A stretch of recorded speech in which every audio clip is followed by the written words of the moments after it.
El ser humano es estructura.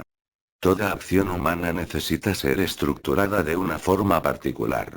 Incluso en la negación de todo orden pensable, se da otra forma del mismo. Este es el lenguaje. Es tautológico que el lenguaje sea ordenado, y es contradictorio, y en tanto trascendente, concebir el pensamiento fuera de este mismo. Pues incluso en la hipotética de construcción absoluta, la lógica crea relaciones y jerarquías. Relaciones de poder.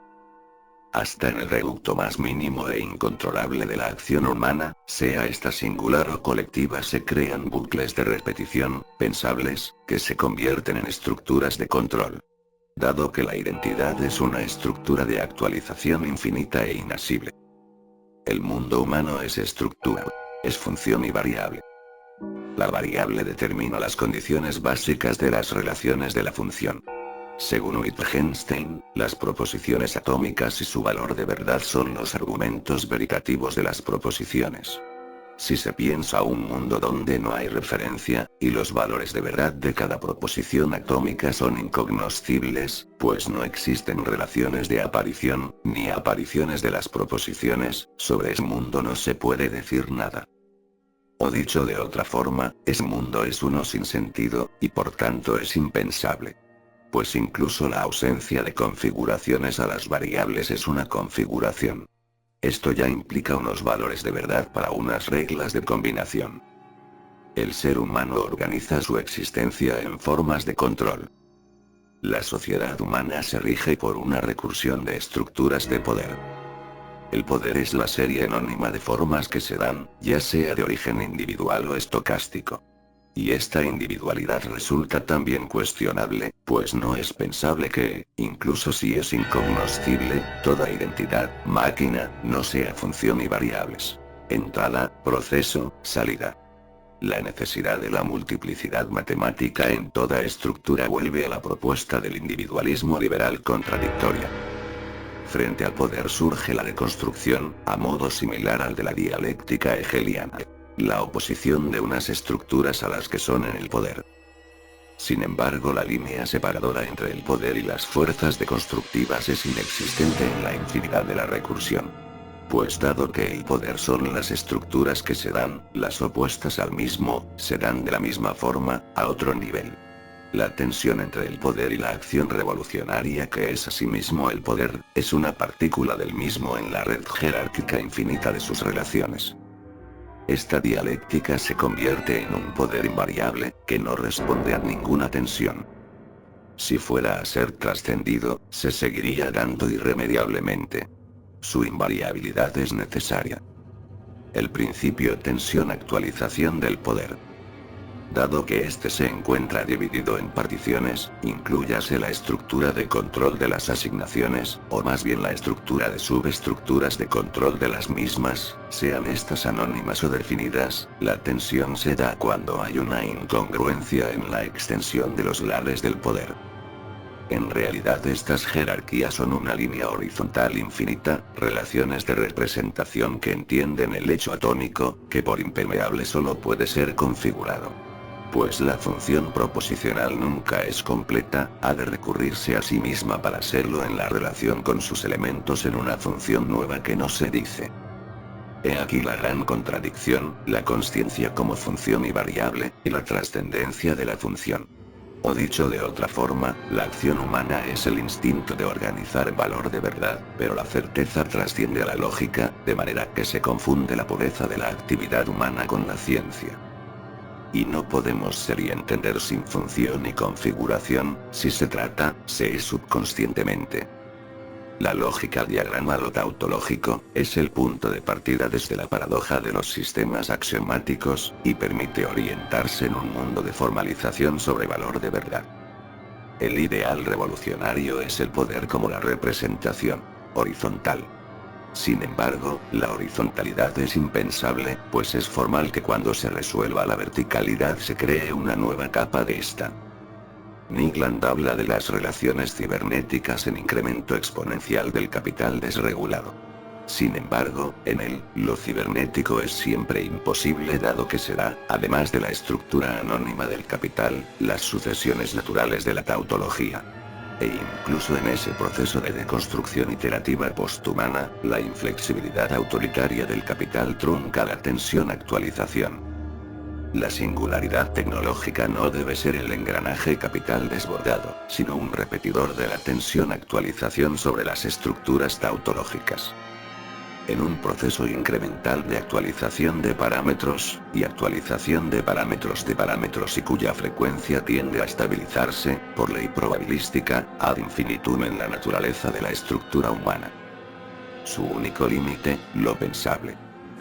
Un generador y destructor y generador de destructores de estructura, dinámico al nivel de la tensión esencial de la singularidad-generalidad. La subversión de la deconstrucción de la subversión en el absoluto de lo pensable de la actualización. La automatización del acto revolucionario. Se acerca al fin de la historia en la neutralización exponencial de la diferencia entre los valores de los parámetros, donde se exhibe lo que no es articulable probabilísticamente. Pues de lo que no se puede decir, el objeto, mejor callar la boca. Y el silencio no descarta la invocación del objeto artificial y la repetición del superobjeto. La lógica dice, así están las cosas. Y no. Las cosas son. El lenguaje es combinación, es maquínico, y construye, y no entiende, el mundo en series. Es un error de comprensión creer que es pensable así las cosas fuera del dominio de la representación, y el creer el mundo como aserción en vez de relación de relaciones. Pues la representación es una estructura interna de la concatenación. Es la generalidad de los lares de operaciones de generalidad. Para repetir la espontaneidad de la estructura humana, se debe una estructura primera que se limite a lo tautológico con las formas de la necesidad inmanente. La lógica establece la independencia entre lo atómico y lo complejo. De lo atómico no se puede inferir nada. No se pueden extraer particiones a priorísticamente. De lo complejo, sí. Se infieren sus miembros y sus posibles operaciones veritativas, posibles productos, y relaciones de generalidad, jerarquía. El atomismo lógico pierde intención en la concatenación del objeto, pues es inexorable y por tanto no se puede decir que exista de él una serie. Pero si hay una combinación, la serie será necesariamente. La presencia de la serie, gen, y sus miembros será desde el solo pensamiento del total de elementos, más allá del sentido. Tomemos como modelo el lenguaje de la música. Uno simultáneamente abstracto, sin reglas de combinación predefinidas más allá de la aparición de valores a todos sus parámetros, y no tautológico, sin reglas de inferencia, no pertenece al simbolismo. Aquí los valores de verdad se dan a través de la diferencia, sus grados de esta, los de los parámetros, en una red infinita de operaciones veritativas. Aquí los lares del significado se revelan. Se da la combinación de todos los elementos, desde el objeto. El valor de parámetro, en conceptos formales, series, sin necesidad de restricciones trascendentes. Y es impensable que no sea así, pues todo su significado se expresa en relaciones lógicas de, y en, toda generalidad pensable. Así, la función meditativa es un solapamiento de conceptos formales, de y. El significado se revela como un anidamiento recursivo y multidireccional de series de transformaciones lógicas, organizadas en otra forma de sí mismas, y así sucesivamente. Se nos revela aquí la cualidad trascendente de alguna forma que no se presenta a ta manera.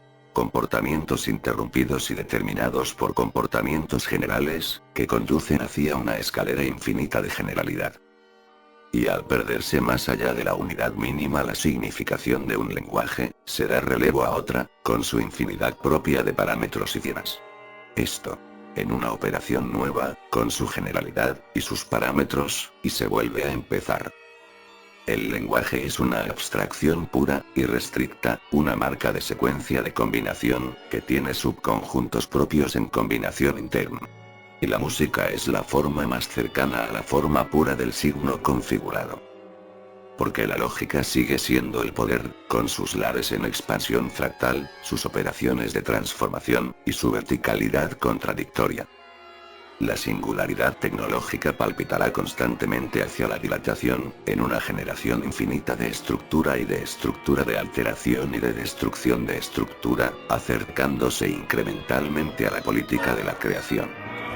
Porque la acción humana es creación, diferencia infinita. Esto es la invocación de la generalidad del poder, la invocación de la superestructura humana. Pues incluso si la forma de deconstrucción, el lenguaje, se nos da negativamente, desde la imposibilidad de pensar, las actualizaciones de las estructuras representativas y sus generales dentro de este marco negativo, darán relevo a la creación y destrucción en beneficio de formas más apropiadas de simbolismo. Unas que no articulen, sino demuestren en la totalidad la singularidad del superobjeto.